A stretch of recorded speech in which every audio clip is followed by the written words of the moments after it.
Welcome to Brownstone Worldwide. Welcome to Brownstone Worldwide. Tips, topics, and talk, we got it all. Brownstone Boozy and Breakfast with Fernell. Here to entertain, and we will help you live well. Ladies and gentlemen, boys and girls, you are welcome in the essence. This broadcast, Brownstone, the light is contagious. But you need go on and receive it for yourself. Just open it, exuberant, evolution, excited. We standing on the foundation of expression. You might have seen, you might have been, or you could have gravitated. Our foundation, we want to create a space for all to collaborate and be liberated from eventually all over the globe. And we are extending a hand to those who are an extension from maybe platforms, dig into another stratosphere. Welcome to Brownstone Worldwide. Welcome to Brownstone Worldwide. Tips, topics, and talk, we got it all. Brownstone Boozy and Breakfast with Fernell. Here to entertain, and we will help you live well. And that is MSG, the message in the message. I can OD on my execution of excellency. And this as a man right now, and things aren't created, but see true. Good morning, everybody. A good early afternoon, I guess, is what this really is. Welcome to the Day Shift. I'm Paulette, owner and founder of Brownstone Worldwide, which houses brownstoneworldwide.com, Cityscape Radio, and you guessed it, Brownstone Living Magazine.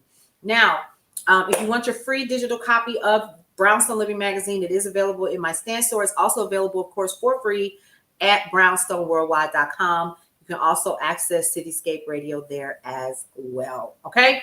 All right. Let's get into what we were talking about previously. We were talking yesterday about tariffs.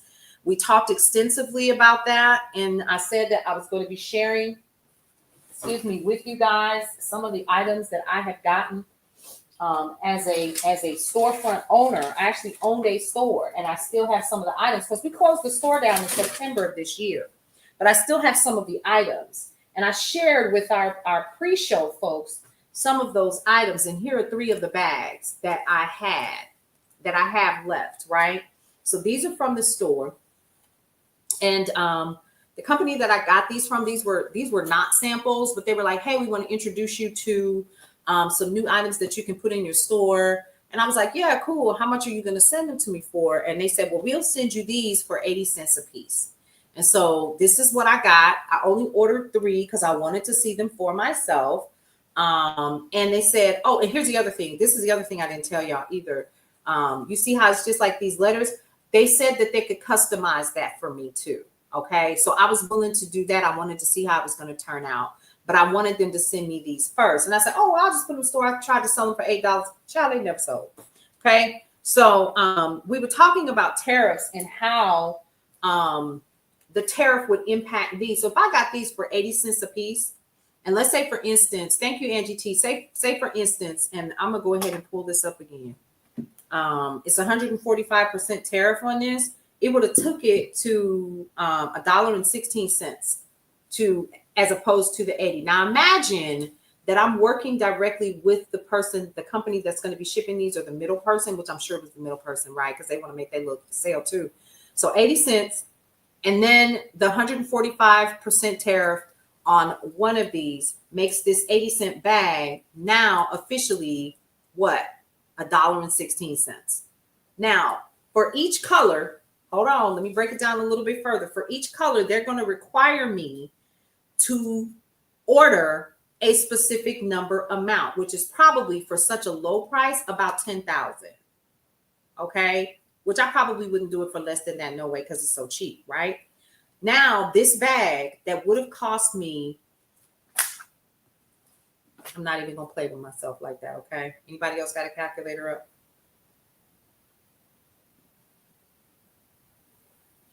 Okay, it would have cost me $8,000. Okay. Now, 145.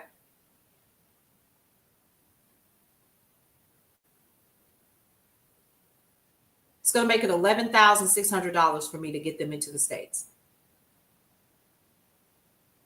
That tariff has to be paid before it leaves the port.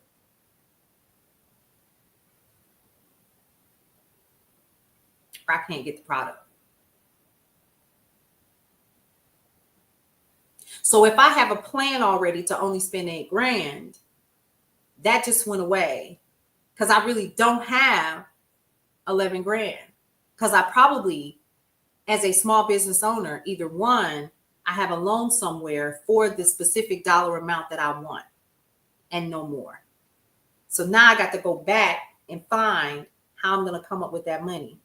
So what am I going to do? If I already have products in my store, the first thing that I'm going to consider, especially if it's a hot item, is what? I'm going to raise my prices so I can get my product off that port. It's the first thing I'm going to do.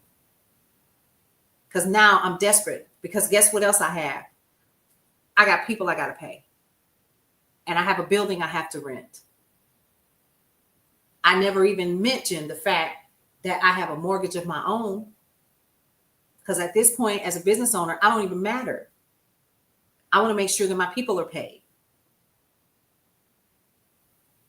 We're talking about just the product side. We're not talking about the side where we produce and, all that stuff here in the studio and people are editing and doing all kinds of things or whatever. That's a whole different ball of wax. Is this making sense? Is this helpful? Because if I can't get it, I got to figure out a way to get it. And the line of credit that I have is probably just enough to get for what I planned for months ago, because we're not sitting waiting until the last minute to order a damn thing. We're doing it early. So we already have a specific dollar amount allotted for that. So then we have to make a decision on what we're going to do. Especially if we're not selling electronics right now, or if we're not selling car parts. I don't even think car parts are a part of this. Do you see what I'm saying? You see how this can be very, very impactful? So now I have to make a decision.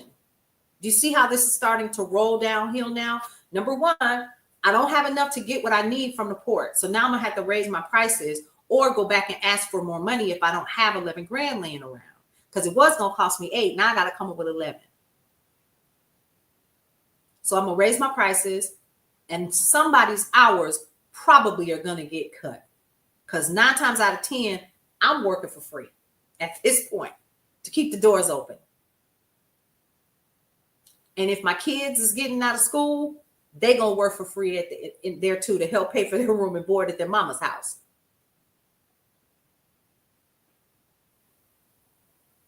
That's all I'm saying. So they never sold, but I thought this would be a great way for me to explain in as simple a term as I possibly could to, I'm just saying, Angie, you know how it is.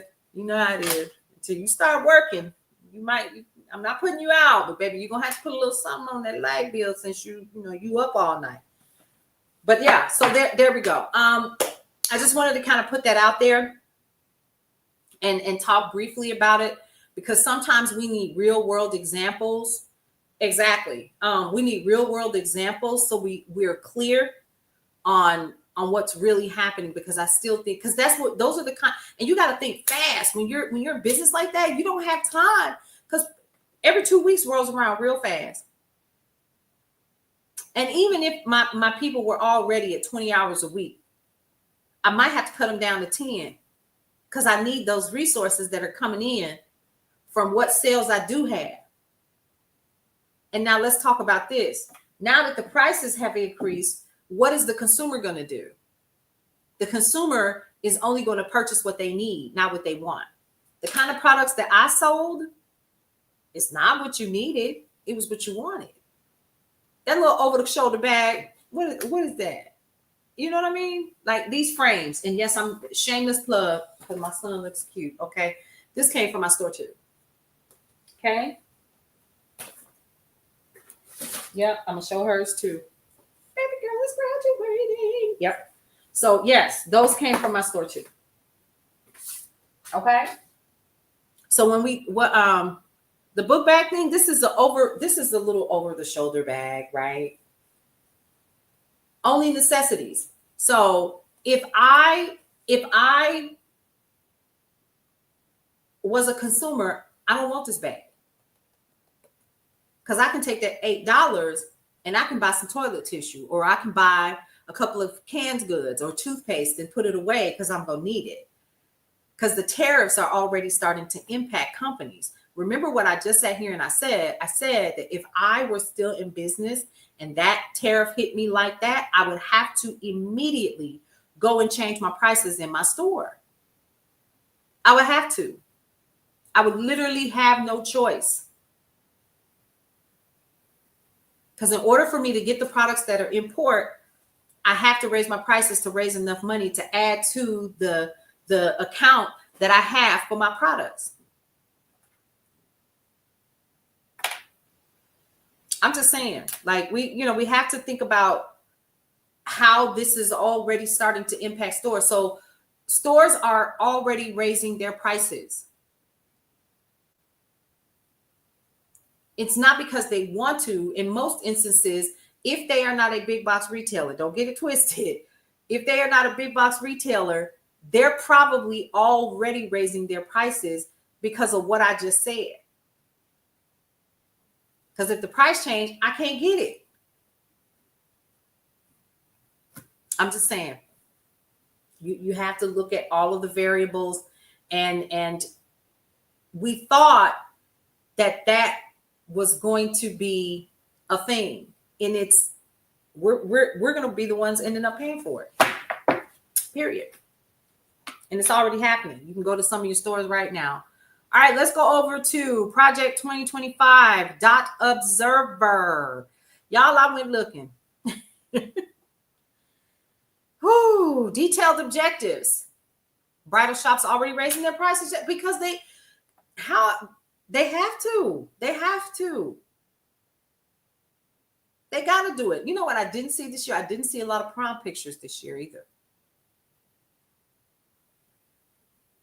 Not saying that they didn't go, but they weren't as elaborate as they have been in the past because a lot of those young people got their dresses from overseas. All right.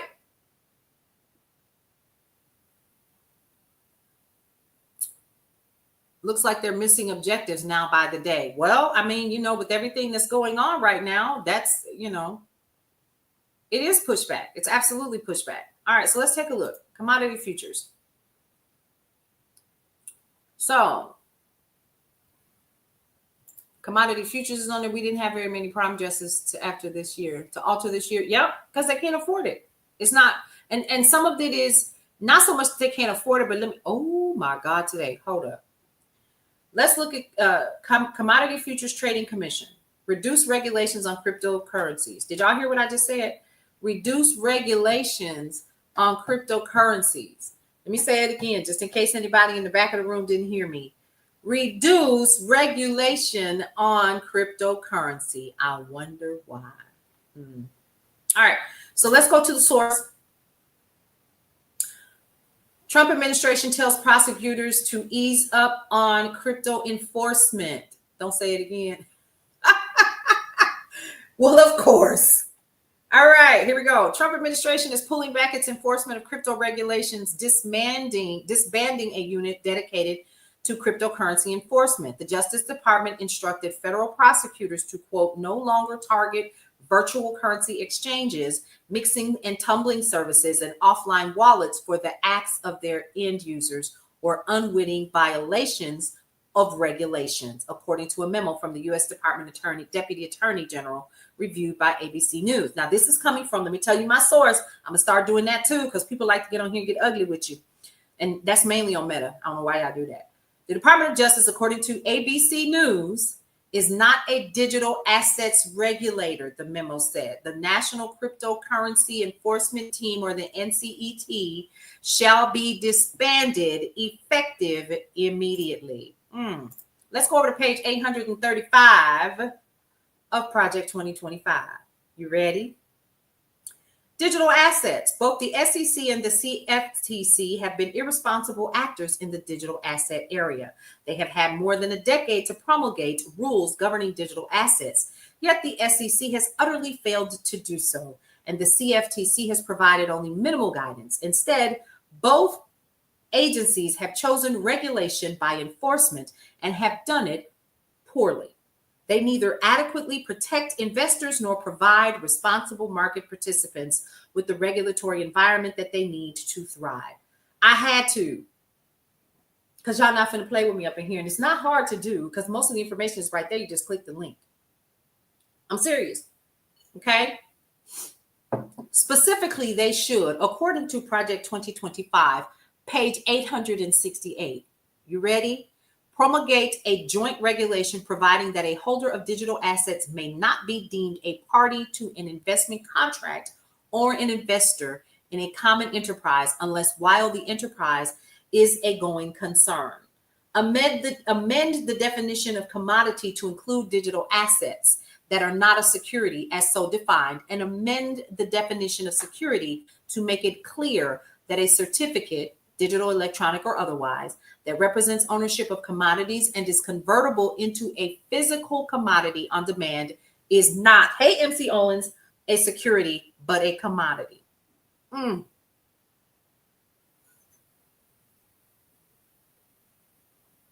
It actually says page 835. So if you are looking at Project 2025, it's literally in there. Okay? Guess what day that was completed? April 8th. Pause. You ready? With all that's going on, we're missing points like this. Guess what else was completed? Department of Agriculture, USDA. Restrict the low-income heat and energy assistance program. It has been completed as of April 1st. Let's go look at it, shall we? Whew.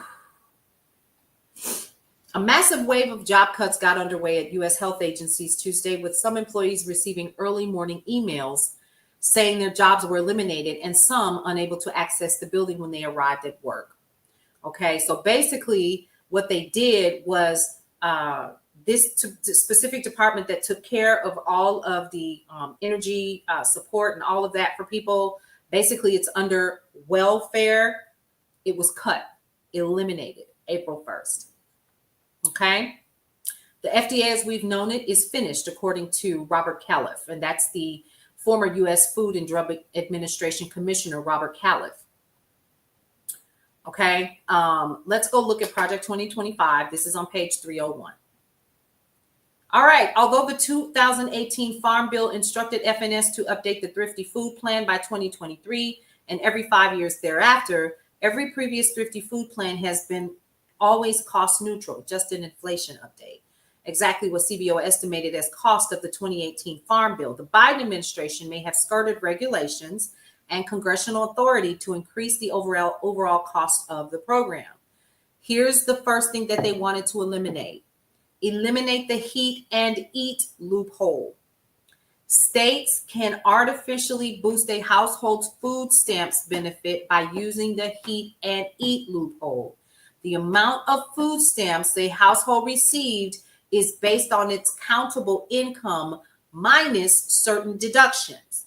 Households that receive benefits from the Low-Income Heat and Energy Assistance Program, or LIHEAP, are eligible for a larger utility deduction. So if I go into the food stamp office and I let them know how much my heating bill is, and I give them my heating bill, and it has to be within a specific month period, I believe, right? They will deduct that and say, you're spending too much money on your heating bill. You need more money for food. We're going to increase your food stamp amount based on that.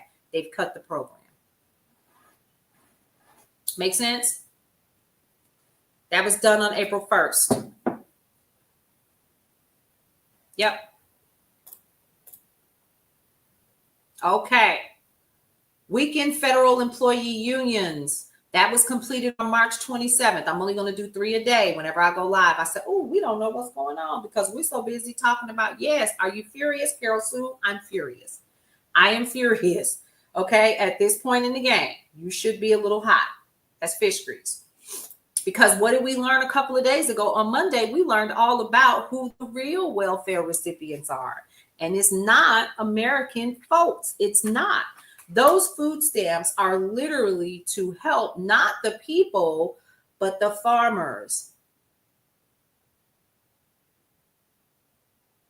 So if they're reducing the amount of food stamps that you're going to get, and then they just shut down the low income heat and energy assistance program, which literally helps you to get more food stamps. That's less food stamps that I'm going to take to the local grocery store to spend. And in turn, the grocery store is not going to turn that information over for the government to cut farmers a check. Do y'all understand why I'm really liking this whole breaking it down thing? Because they're hoping that we just stay surface level and that we don't understand what's really happening. And what they're doing, you saw farmer tractor protests going on. Sorry, I don't have much information. That's okay. That's okay, Carol Sue. We're learning together, because every time I sit here and I think it's all connected. Exactly. That's my point. It's not just one thing. Right? Like a lot of people that have been on my Facebook page and on my threads, as well as TikTok is not as bad, but like on my personal Meta page, oh my God, please explain how bad this is for the already struggling Black farmers. Well, first of all, MC Owens, what I have learned is that Black farmers couldn't get the subsidy. I don't know if you knew that or not. The majority of Black farmers are not eligible for the subsidy for whatever reason.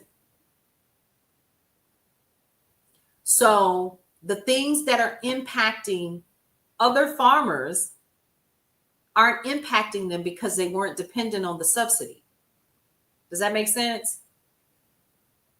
So a lot of Black farmers are literally able to produce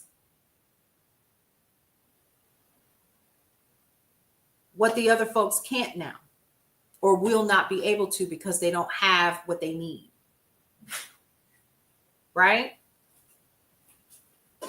So hopefully that makes a little bit more sense to you.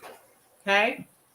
So it's good to break this down because you can gain clarity on how these specific programs are basically being gutted.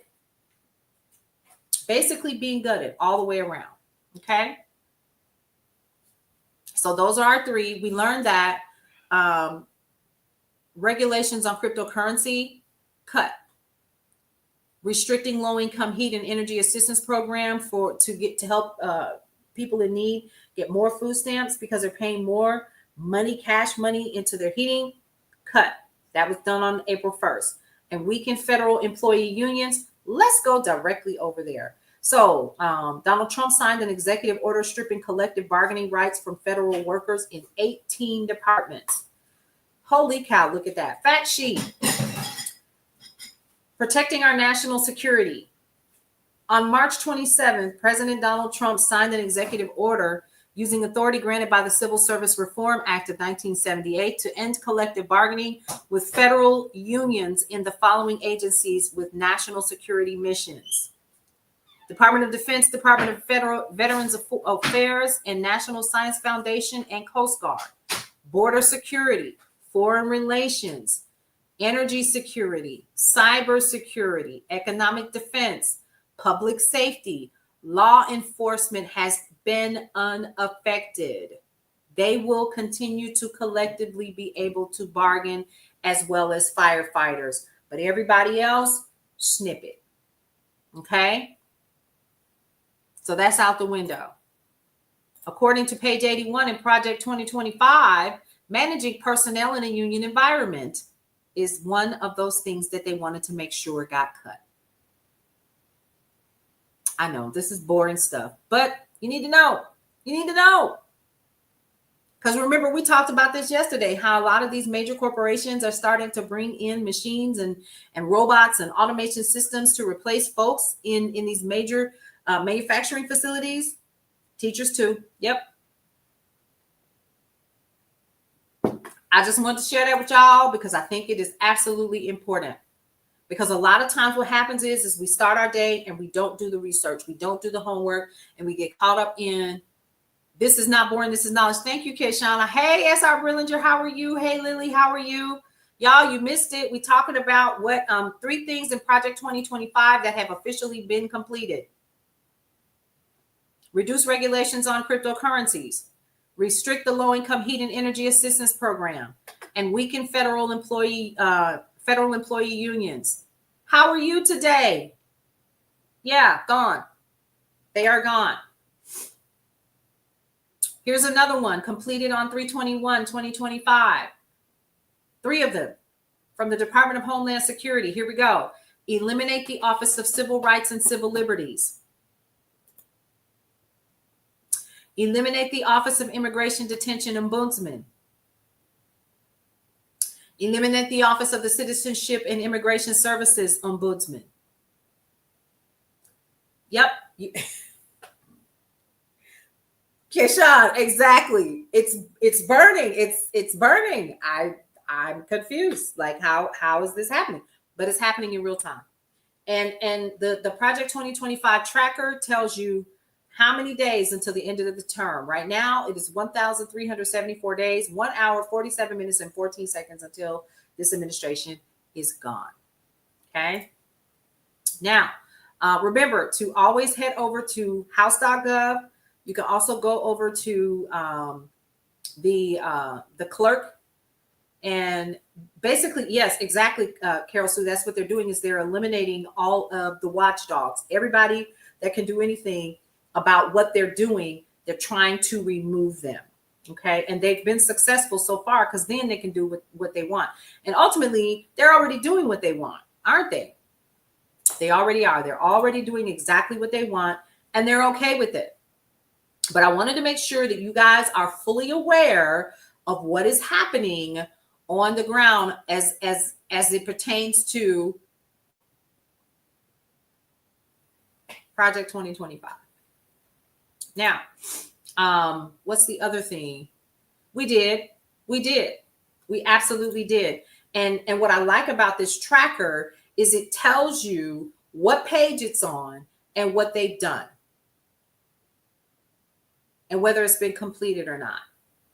And you can actually go by agency to find out what it is. Is it the CDC? Is it the CFTC, which they just got rid of? Consumer Financial Protection Bureau. Y'all already know what they did with that one. Okay.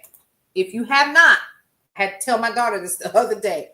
And okay, they wanted to abolish the Consumer Financial Protection Bureau. This one is in progress.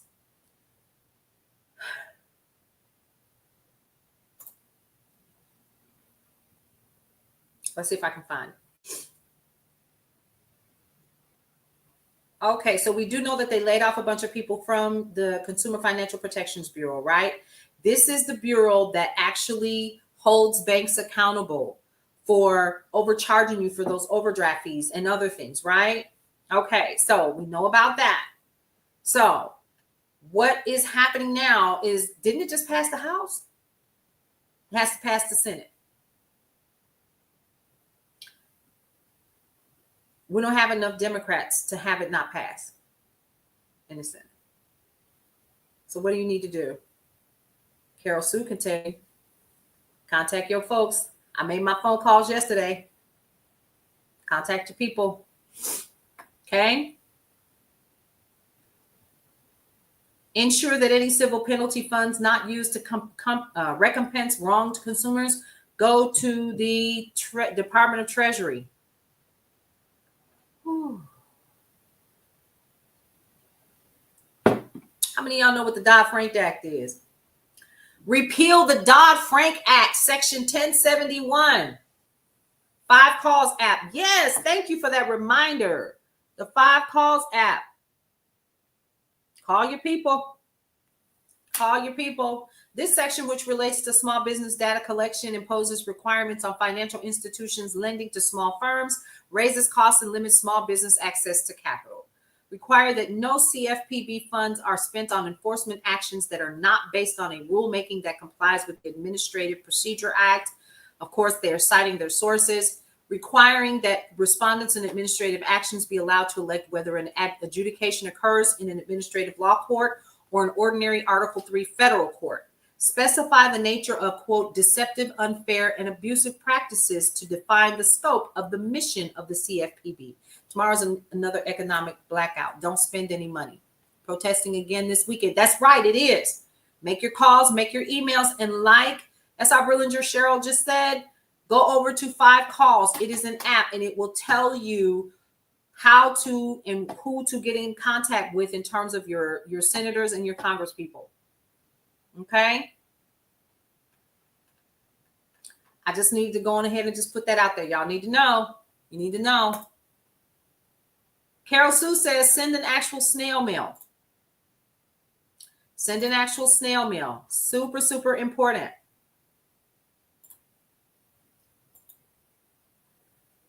And there's a script in the app, she says.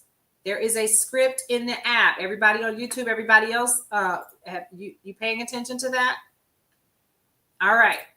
So I just wanted to go ahead and put that out there, you guys, for Project 2025.observer. You can go ahead and take a look at it yourself and see that they are moving quickly to get a lot of stuff done. And actually, one of the actual authors of the, hold on just a minute. One of the authors actually said they're pleasantly surprised at how fast he is moving. Can y'all believe that? He's moving fast. Let me tell y'all something. He sure is. He is not playing. My nerves bad now. No, I'm playing. I take these 2 a day anyway. This is my calm. Yeah, I got the gummies. Because the other ones were making my stomach really, really upset. So we took care of that. So now let's talk about, this is autocracy. All right, so I'm going to close out all of these windows because I have like 100. It seems like, you know how the more you talk, the more you have stuff that you are, y'all, this is not to get you upset. This is not to make you nervous. This is to keep you informed and aware. Because what I'm learning is that I'm being beat up. Like yesterday, here's a perfect example. So yesterday, as soon as I got the news feed that one of the senators, I can't remember his name at this point, one of the senators had flown to El Salvador to find out what happened. And the vice president of El Salvador said, oh, we're being paid to keep him here. But we knew that. So in other words, no, we're not releasing him because we're being paid. Hey, CJ. Oh, Carol Sue, more than that. If you read the introduction to Project 2025, they'll tell you that they've been in office. Literally, they have placed their plants in office, political offices, since the 70s, since the Carter administration, directing him what to do. Yeah. Mm-hmm. But what you have to do is you have to kind of open it and read it. Thank you for the share, MC Owens. You have to open it. You have to read it. And I used to go live at night and read it out loud. I don't want to believe that, Kayshawn, because if that's the case, then others are as well, right? Because now it's coming out, and we knew this as well. We also knew that folks were literally being picked up off the street. Oh, that's not the one. Take him anyway? What? Yeah, they're literally taking other people off the street. And let me go here real quick. So I mentioned it yesterday. I went live on my Meta yesterday, and then I shared also with them about this young man that's being held as well. But then we also talked about what happened, how they're being told no, you're not going to talk to him. You're not gonna, you can't even get a phone call with him. You're gonna have to go through the US Embassy, get permission from them. And we already know what's gonna happen with that. This senator literally went down there and had no power, but he wanted to see for himself. The people on Facebook let me have it. That's a lie. That didn't happen. That didn't happen. First of all, come off Meta, and you'll find out that a whole bunch of stuff. And like I said, I get a news feed. If I'm Brownstone Worldwide and I got news and information that's coming, do you not think that I don't have a news feed? And we see this stuff in real time as it's being sent through. And I'm not the only media company that does that. We have a full feed, and we have to decide what goes and what doesn't. It's a whole different planet, girl. You ain't never lied, CJ. But I stay on there because I believe that it's people over there. Hopefully they'll open their eyes and they'll say, wait a minute, wait a daggone minute. So anyway, they're dogging me out of my comments. I'm race baiting. I'm this, I'm that. Literally again. And this was after what I told you guys yesterday. I thought, you can't make this up. So anyway, so this young man's name,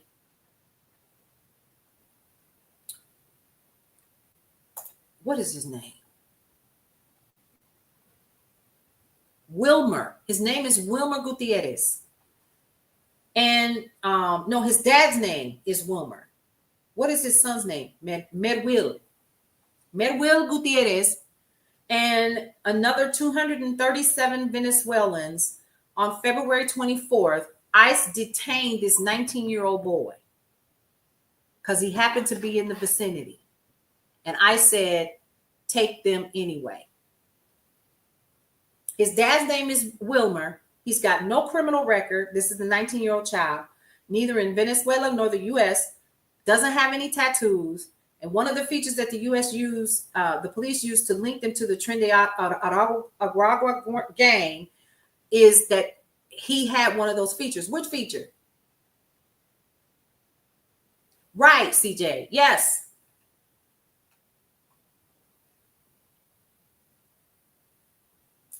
19-year-old child. He's a child. He's literally, you know what I mean? Like he's, and people are like, oh, that's not so. He's this, he's that. Anyway, so his mom and his dad went looking for him, and that's how they found out that he had been picked up by ICE. He's a baby. He is. He's a baby. And I understand now, after doing some more digging, that they're doing this to a ton of people. Don't have no criminal. Didn't they say it was a criminal record, repeat offenders, XYZ, rapists, and all these other people, right? They said that's who they were going to pick up, right?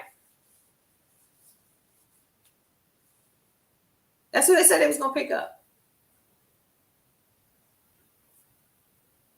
They're picking up anybody. If you look a certain way, who else are they doing that to? Who have they always done that to in this country? Yeah, I'm just saying. Now, let's dig a little bit deeper and let's talk about Miss Levitt. Did y'all see that child yesterday? Yes, and Native American. Let's talk about this. Can we talk about the Trail of Tears? I knew this seemed familiar to me. How many of you all are familiar with the Trail of Tears?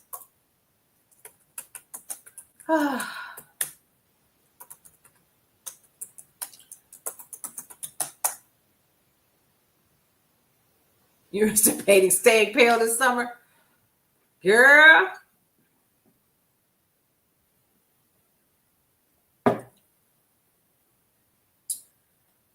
Okay.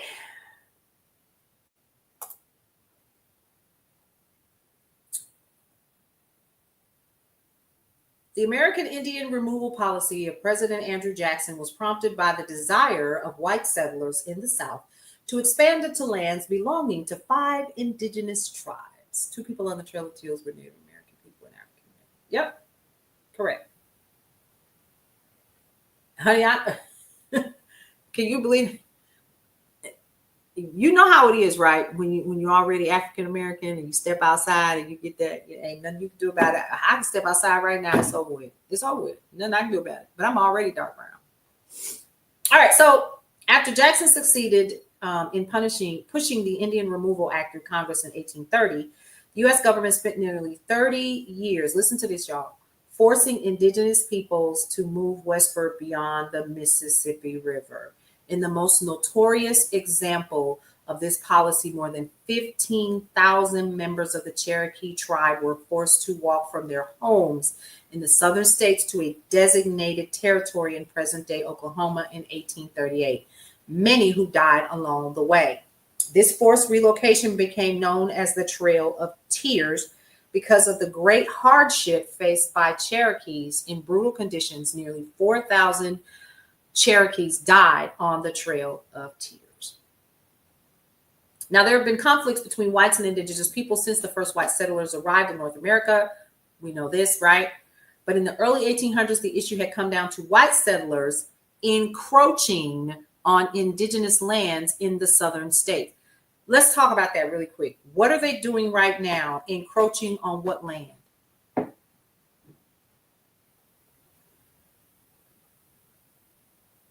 What did we just find out that they just did since this administration has been in office? Our federal parks, folks.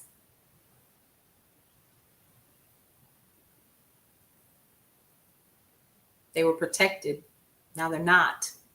Now he wants to cut them up and allow corporations to purchase them and build. That's number one. Number two, Jackson literally defied an order. Exactly. Those were the natural resources. Yosemite, Yellowstone. Exactly.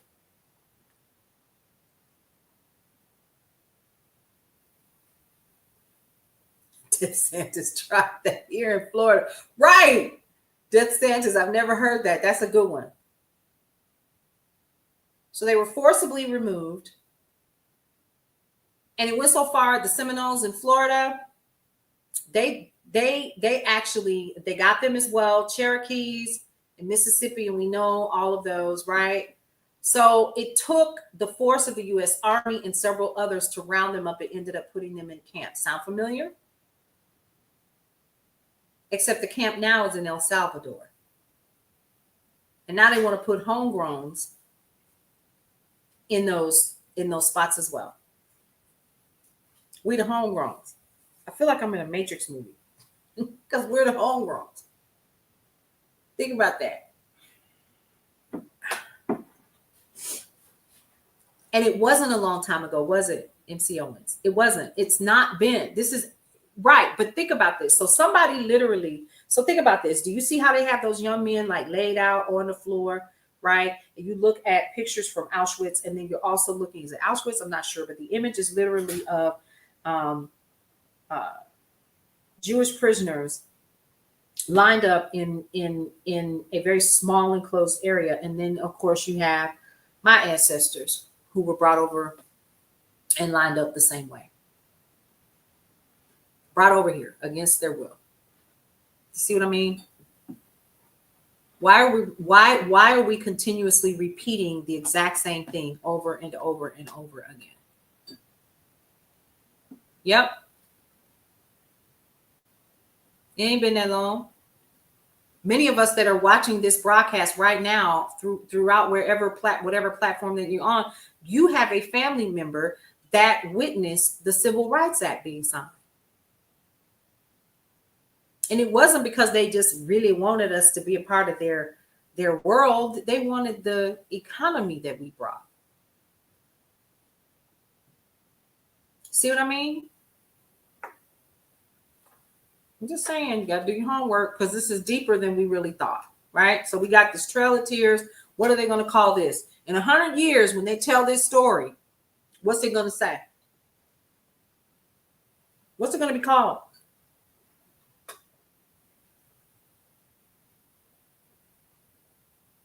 No, they don't teach real history. Now I'm gonna keep it 100 with y'all. Where I grew up, oh, they taught real history. Because all of my, hey, Kim girl. No, I'm not. None of us are. We just telling the truth over here. You come on in and sit down and spell. Welcome. Let me tell you what we do here. We just talk the truth. You can hang with us if you like, but that's what we do here. And I appreciate you for coming in and hanging out with us. Welcome. Welcome to the Brownstone. So listen, grab your coffee, grab your water. I have my water here. Listen. And I have my what am I, vitamin D3, and I have my other vitamins. Y'all, Centrum Silver for women. Don't play with it. Cut it in half. It had me climbing the walls. Anyway, all right. So we brought that in. Yeah. So Carol Sue where I went to school. All of my teachers were Black. And true story, in Wisconsin, a lot of people don't know this, but they were still desegregating schools in the 70s. Like, it was not a thing.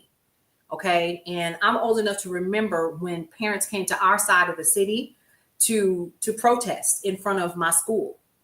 I think I was in kindergarten, first grade, so I was 6 years old. I'll never forget it. Well, anyway, so they moved all of us, closed down this Black school, moved us all over to another school, and it was still all Black, right? Because our parents were not busing us over to the white neighborhood. And so all of our teachers were Black. And so they made us take this test. I'll never forget it. It was the very first time it had ever been done. By this time, I think I was in the 5th grade. And we were in this new program for the gifted and talented.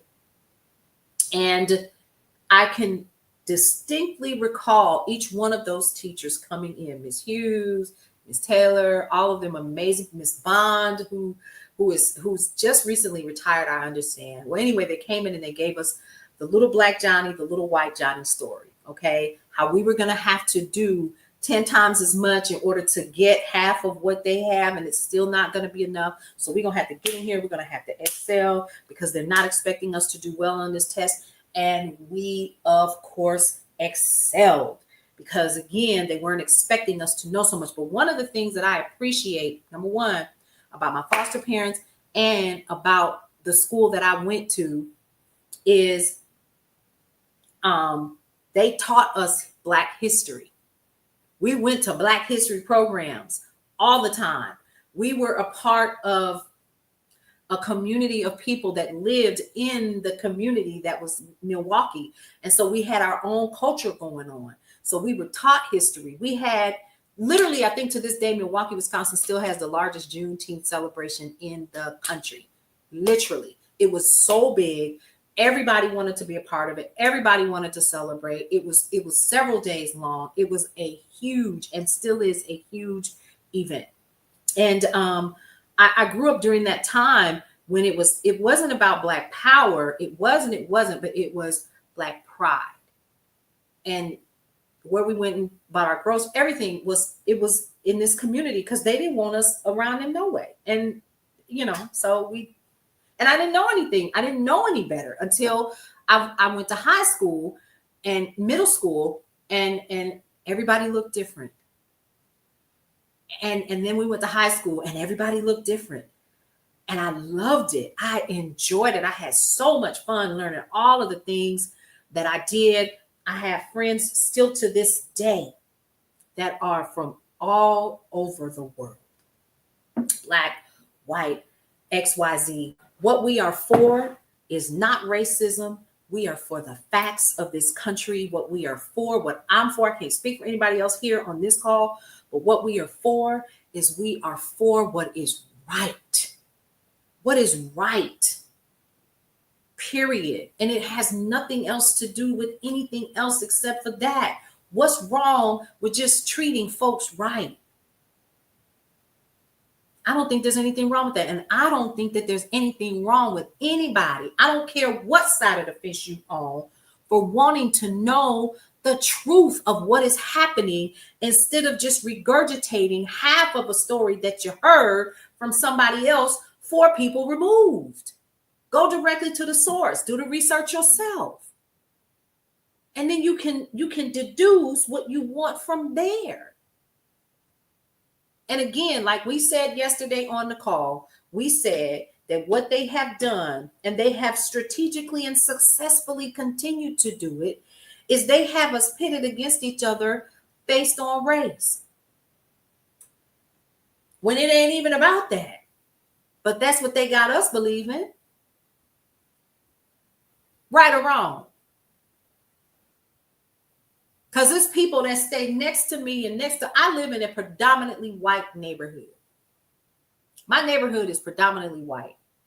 The people that live next door to me work at the same companies that work at the companies that literally they grew up going to or working at, right? Growing up in the Bay Area, had amazing accent resources, sources of historical people. Yes. And growing up in Wisconsin, I did too. Beautiful Native American history and African American history and Polish and Jewish and all of the things.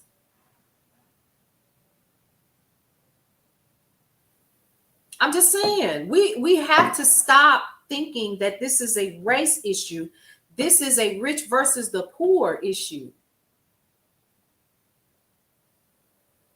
I don't know why anybody can't see that. They're making this about race. If it were up to a specific group of people, this would be white up here, everybody else, white and rich. Let's be clear. Up here, everybody else down here. Period. Whether we wanted to be here or not. And we're some of us who were born and raised here or whatever, we can literally, some of us can go back and we know where our family came from. I'm blessed to know that because my birth father went out of his way to teach me. It's all about the dollar. That's all it's about. And I wish that people could understand and see that's what this is about. They are trying to line the pockets of their billionaire buddies so they can send more people into space and have fun at our expense and make us pay for it and justify it. That's how come I say, if you want to come in here, no, we're not racist. I know I'm not. I know what I know, but I'm not racist. You can say what you want. The problem is the race perception according to wealthy people. Correct. That's what this is all about. It's all about that, and it's unfortunate, and it's not right by any stretch of the imagination, but they have us so pitted against each other. The propaganda has us not realizing that they are literally stripping our rights away. White, black, gay, trans, whomever. And they do not care because they're going to have it the way that they want. And you know what? They're going to have it so you are thinking that you are winning because you look like them. Hey, Raymond.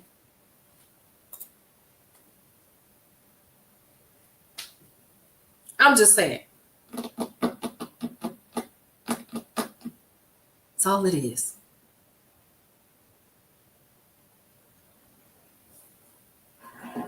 Cheers.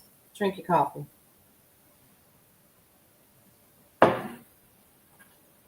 We need to wake up. I don't care who you are. I don't care if you don't like me. I don't care if you think that I am the blackest tar baby.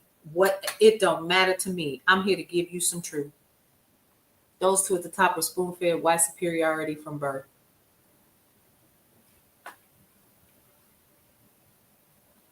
And those two at the top, I know you're talking about Musk. Have you heard his father talk about Michelle Obama?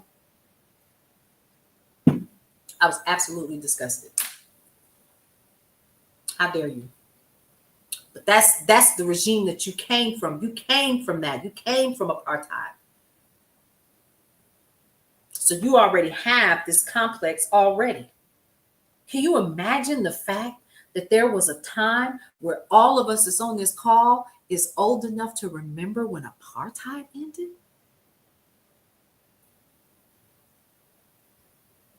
Let that sink in. When they released Mandela from prison, I was an adult.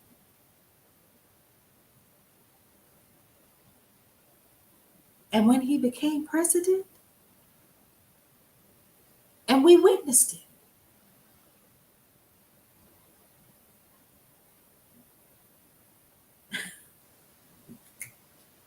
Whew. Anyway, I just, but we racist. Okay. Let's talk about this. You remember we talked about the tariffs?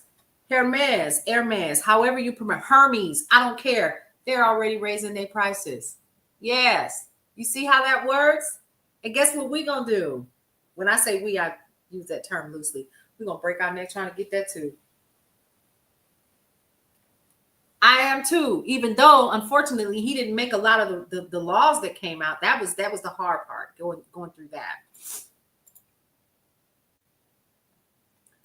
Yep. Oh my God, today. It's just so much, and I just wish that we would start doing our more research.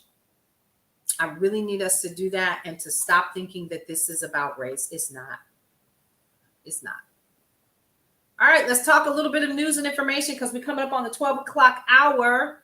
United Health made, I just told y'all this bag was 80 cents. It was 80 cents. Plus, of course, taxes stuff to get it over here. All right. United Healthcare plunges after results. All right, real quick.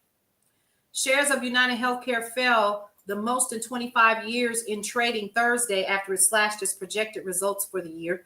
The move came amid issues in Medicare business. Sometimes I have to shut it down. You get overwhelmed. Child, my kids asked me yesterday, Mother, are you okay? Yes, I'm shipping boxes off for graduation and I'm doing this. The news does not impact me like y'all think it does. And then I had to remember it kind of does. I'm going to tell you what did, and then we can get back to the news. The day that I heard that man call us homegrowns on a supposed hot mic, I pulled my wig off that day. I said, this man is so evil. It don't even make no sense. And I don't care what nobody say. When you look at him, as opposed to what he looked like when he first got in office, something's not right.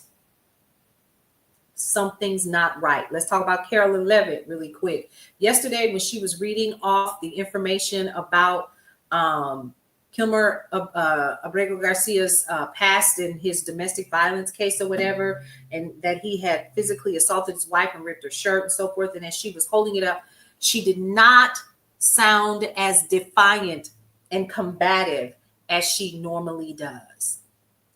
And I think yesterday, as she was telling it, she knew the gig was up, or the jig was up. She knew. And the sad part is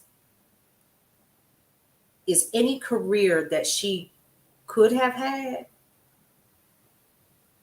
unless of course she get real blessed, which wouldn't surprise me, is done for her. I don't know anybody I wouldn't want to fool with her. I wouldn't. They basically told her what to say. And here you go. And when I tell you, I saw it in her, I heard it in her voice, and I saw it in her face when she held up. And it was very, very scripted. And I thought, hey, Brenda, we're talking about Carolyn Levitt. She didn't look like her combative self yesterday when she talked about Garcia and about his past. Because she knew that A and B in this situation does not equal C. She knew that. But they're giving her what to say, basically. If you go back and watch it and you go back and you see other things where she's real snarky and snippy and nasty and mean on purpose, this time was different. It was in the sound of her voice. Go back and listen to it. And you'll go, wow. She's fully aware. She's known. Now this is dangerous for her and other people that are a part of the internal structure of that administration. Ah! What? She's that you can hear it. That's our Richard. She said, but the hoe did it anyway. Just as bad, if not worse, as Kaylee McEnany. When the hoe did it anyway. Right. And she's losing her faith in it. She is. You can hear her. Probably know she knows she on the chopping block. And not by this administration, but by others. It's over for her. Yep. How long this is going to take in terms of anything going down or whatever, we don't know. But what I do know is the Kool-Aid, her Kool-Aid jar is empty, or it's emptying out. And you could tell. I was like, wow, that's crazy right there. Because I was like, she don't sound like herself. Then what really got me was at the end, once she got off the podium, the mother who had lost a child because of an immigrant or an illegal immigrant who was from this particular, they brought her up to do what? That didn't match to me. It would have been different if you'd have said, Mr. Obrego Garcia did this to me and my daughter and da da da. You didn't do that. You just brought up anybody. Now y'all just throwing folks together. And I do not take that mother's pain lightly. Let me be clear. But it didn't match. I was like, now wait a minute. What? How she? I started pulling out my daggone cat. I was like, how does this don't even make this? What do we do? What's happening? Shall we take? I don't know. Carol Sue says, shall we take bets on when she'll be gone? I don't know. I don't know. If she's paying attention, which as a person that's in journalism and in news, I would assume that she's paying attention to the same thing that the rest of us are. And you cannot be, maybe you could, I don't know.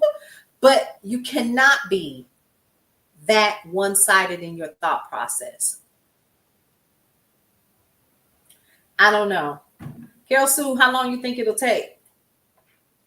Also, I got questions. I just want to know. I'm so serious. But when we were talking about the Trail of Tears, it's the exact same thing. It made me think about it just a little bit, and how Andrew Jackson, well, her hypnotism is gone, honey.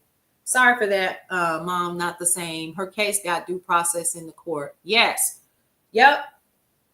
It's not the same. You give her a month. Yeah, it's not the same. And it's unfortunate, but it's really not. And how they partnered this, you could not use the mom to validate why you sent that man over there without due process.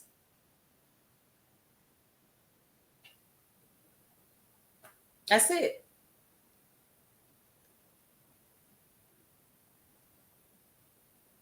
And none of those people that were sent over there have had due process. Y'all just packing up folks and doing whatever you want to do. Now, also in Gwinnett County, there's a young man that lives in Gwinnett County, about an hour and a half from me, who's talking about ISIS on the ground there. My daughter is in Florida, and she said that they have like this class group chat or like a school group chat, and ISIS on the ground there. She goes to FAMU, and FAMU is literally across the street from Florida State. So a lot of people don't know that. If you do, great. But this community is full of immigrants. And most of them are from the islands, Haitian, Jamaican, Caribbean. And they literally are parking in FAMU's parking lots and on the street looking. Yep. That's the part that part. Yep. See, S.R. Brillinger, I didn't know that. My daughter messaged me about it the other day. It doesn't matter, honey, if he is or if he is not. He was not given due process. Due process. Persons, not U.S. citizens. There is a difference. persons, any person. And see, right, Maybe Star Girl, that's the thing. It's just, my daughter told me this about 2 or 3 weeks ago. And I was like, really? She took a picture and since she was like, Mother, they're sitting right here. She was like, I look like I belong. I said, baby, you an American citizen. Do you have your paperwork? Literally, I'm having a conversation with my child and I'm saying, baby, do you have your driver's license on you? I don't know if that'll be enough. She got scared and went back to her apartment. She moved back on campus for her last semester. She's that scared. Yeah.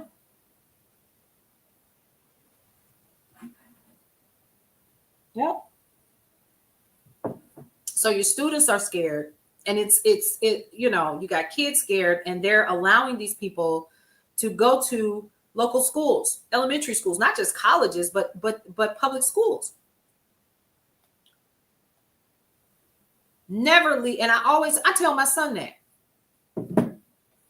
Can I do this again? Let me tell y'all why my daughter is concerned.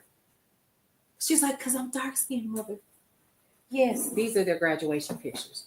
My son, you see this? He's literally that brown. You think he going outside anywhere without his ID? You got your wallet with you? Where you going? How long you gonna be gone? Mother, I don't care. They fool, MC Owens. They fool. Yeah, I've been had that conversation with mine. I have a black son. I have black daughters. Y'all know what it's like. I mean, I'm not trying to be funny, but I remember when he was 12 years old, I had coworkers and I knew he did look older for his age, right? But they were like, wow, how old is he? 15, 16? No, he's 12. He's 12. What do you mean? Whatever do you mean? Well, anyway, all right. So, but he knows the game. We've had the conversation about what happens when you are, out here in these streets, and you hanging with your homies. Don't have a bunch of y'all out here walking around with all of his hair, and because his hair is much longer now. It's just this huge afro, and he keeps it spiked or whatever. Just get somewhere and sit down with a full beard. Yeah. Living in Louisiana and Mississippi. Oh, listen, it's real out here, and it's still happening. So it's not about being racist. It's about being informed. Okay, so enough about that. So I give her, Carol Sue, I think I'm with you. I'm gonna give her a month. Let's see how she do. She gonna find some way to get out of it. But we don't know. Yeah, living through Jim Crow. Don't think Jim Crow don't went anywhere either, because it hasn't. All right, so United Health plunges. Health insurance giant is meanwhile expediting requests for care coverage and offering more transparency on claim denials in efforts to rehabilitate its image following the fatal shooting of one of its executives. The company is weighing its for-profit objectives against the skeptical, it sure is, CJ, against the skeptical public. And we're still skeptical because y'all still denying stuff. Y'all still like, there's a whole doctor on Facebook. She does like this. She'll record her conversation with her just talking so you can't hear the agent. And she lets you hear how she's responding to their denials. It's crazy. It's absolutely crazy. Lilly, GLP-1 peer. This is actually a pill. Eli Lilly's experimental weight loss pill has aced a key trial showing it can help people with diabetes lower their blood sugar and lose weight. Now, that's according to the drug maker.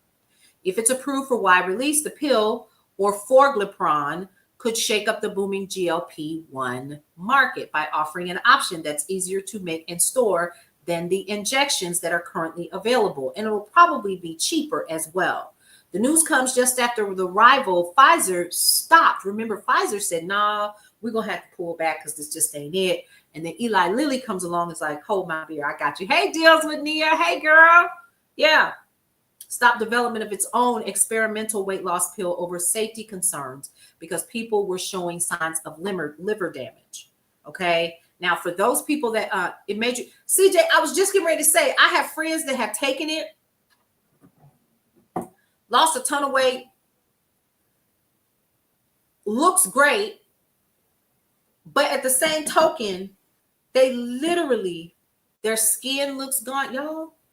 And I did. I thought about it. I was like, I wonder, should I try GLP-1? I wonder, would that be something I should consider?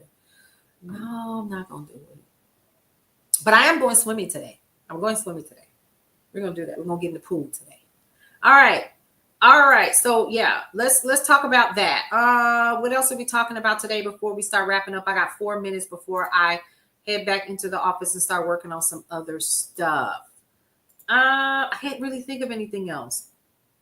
I really, really cannot. But, like I said, we could continue to see here all day. Here's what we will talk about. Let's go over the things that we will continue to do. We are going to continue to do what?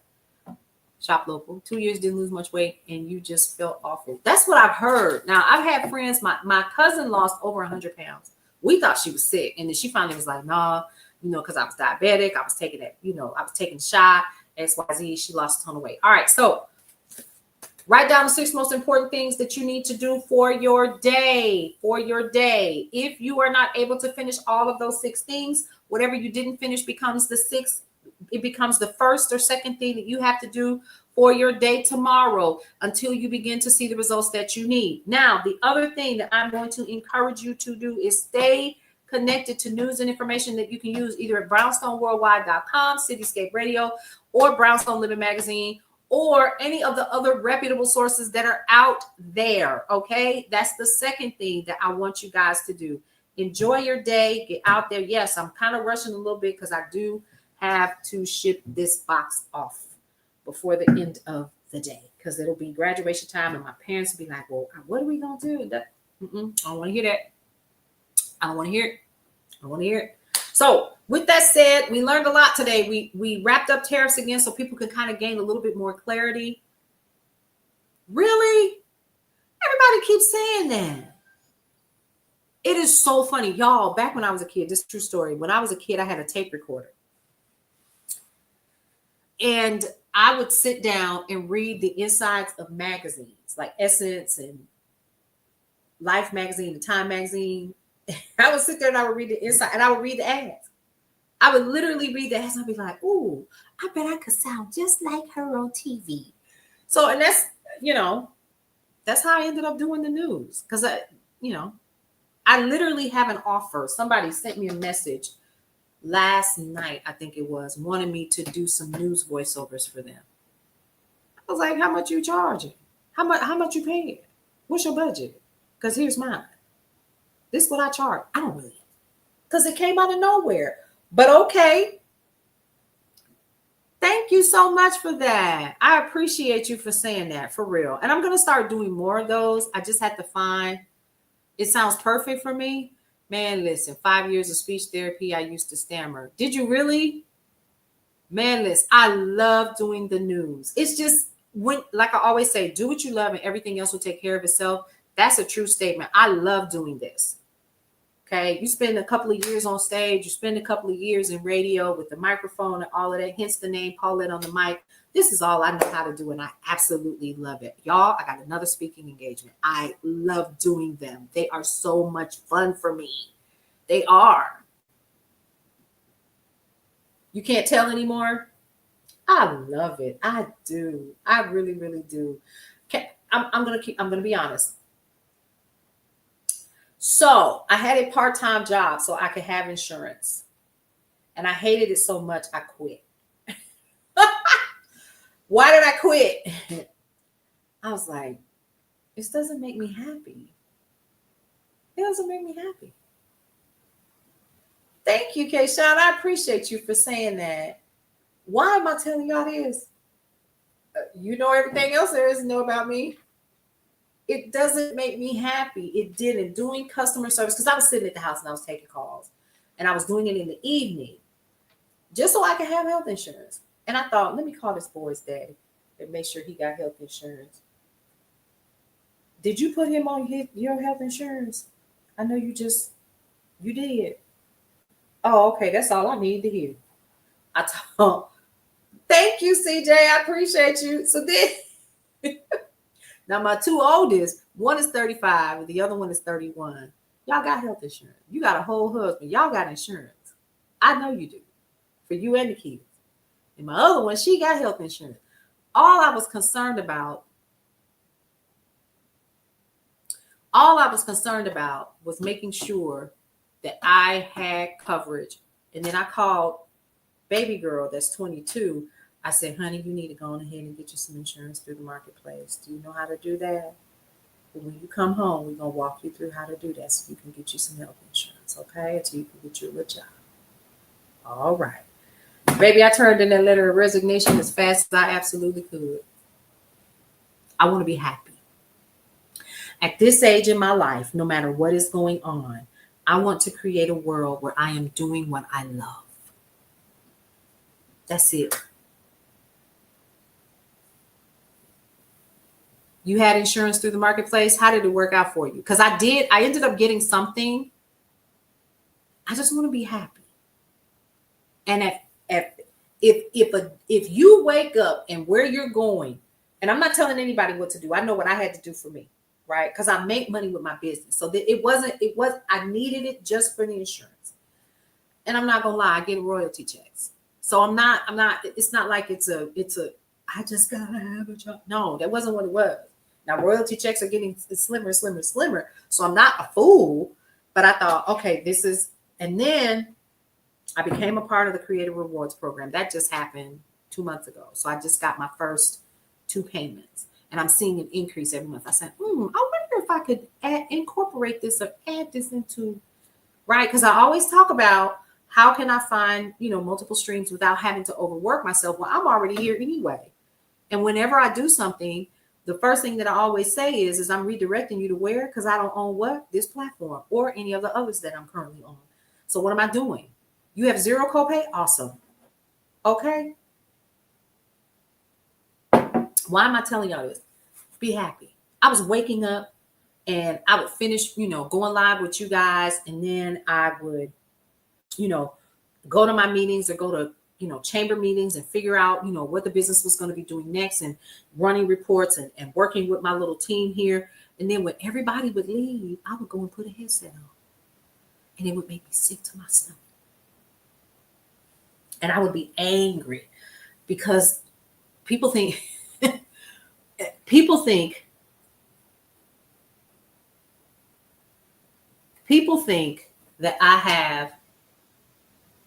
that customer service is easy. It is not.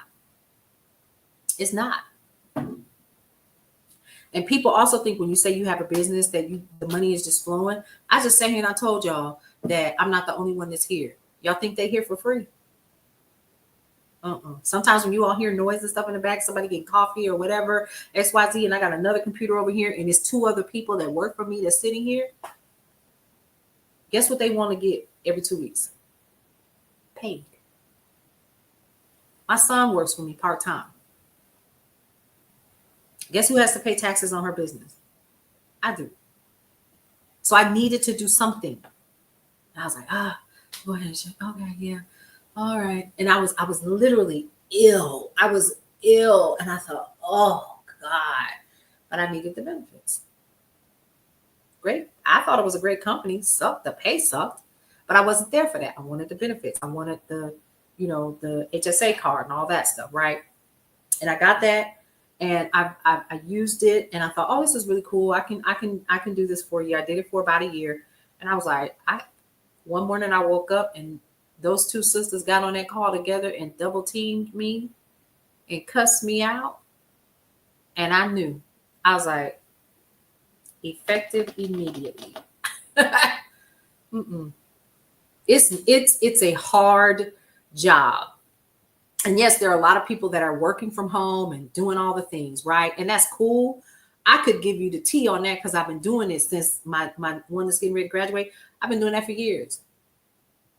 You have an HSA card from that's a thing? Are you serious? I need to go on ahead and check out Marketplace. I didn't even care. I was like, I don't even care that I don't have insurance. It don't even matter. I need my peace. I got to wake up in the morning, and I woke up the next morning after I submitted it, and they had already turned in my little stuff, and I had to fill out something, and I took the survey, and I told them how awful it was. It's not y'all fault, though. It's customer service. That's what y'all do. This is what it is.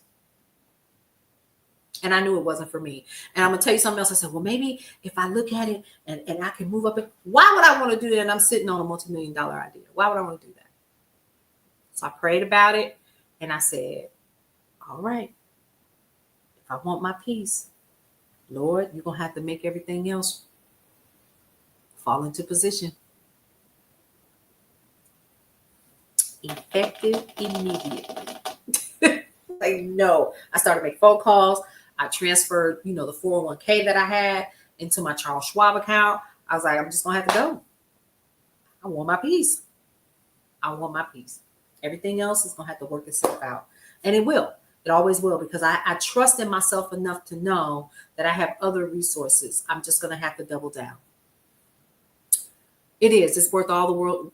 And I was like, oh, you know how you do it. And then certain things people would say that just drove me nuts. And I was like, you know what? I can't do this no more. When I was in my 20s, wasn't none. 30s, I was still good. Now, oh no, you don't get an opportunity to talk to me crazy. Not at this age. And you think you're going to get away with it? Mm-mm. I was like, if I don't leave, they will make me leave. So I made a decision. And there we go. I wanted my peace. And that's it. You're right, Carol. So thank you for that. But yes. All right. So 3 things that I always like to say before I end every single broadcast. 1, love your life. It is the only one that you have.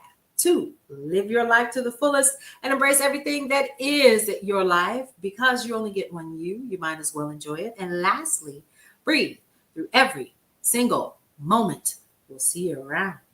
Welcome to Brownstone Worldwide. Welcome to Brownstone Worldwide. Tips, topics, and talk, we got it all. Brownstone Boozy and Breakfast with Fernell. Here to entertain, and we will help you live well. Ladies and gentlemen, boys and girls, you are welcome in the essence. This broadcast, Brownstone, the light is contagious. But you need go on and receive it for yourself. Just open it, exuberant, evolution, excited. We standing on the foundation of expression. You might have seen, you might have been, or you could have gravitated. Our foundation, we want to create a space for all to collaborate and be liberated from eventually all over the globe. And we are extending a hand to those who are an extension from maybe platforms, dig into another stratosphere. Welcome to Brownstone Worldwide.